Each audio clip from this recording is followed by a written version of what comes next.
Ainsi, Tom Bombadil était né d'une poupée jetée dans les toilettes par un gamin. Avant le Hobbit, avant le Seigneur des Anneaux, il y avait une poupée d'origine hollandaise. Ce jouet en bois aux chevilles articulées appartenait au deuxième fils de Tolkien, Michael. Son nom, Tom Bombadil. Ce jouet un peu flippant, on va pas se le cacher, a vécu une vie mouvementée, dont un épisode où le grand frère de Michael, John, donc le fils aîné de Tolkien, va jeter la poupée dans la cuvette des toilettes.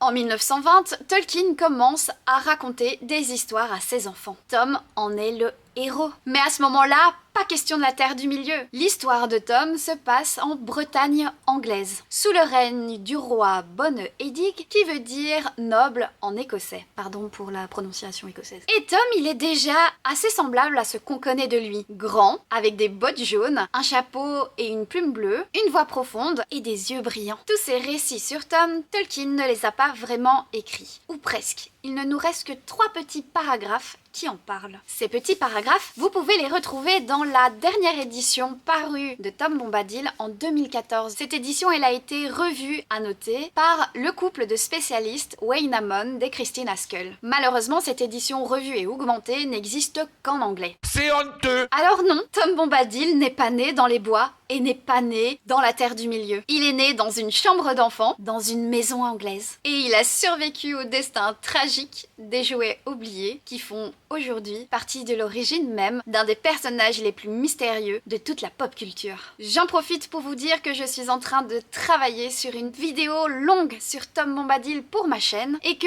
si vous voulez venir poser vos questions autour de Tom mais autour de Tolkien et la Terre du Milieu, n'hésitez pas à me retrouver en live les lundis, mercredis et vendredis. À bientôt en Terre du Milieu!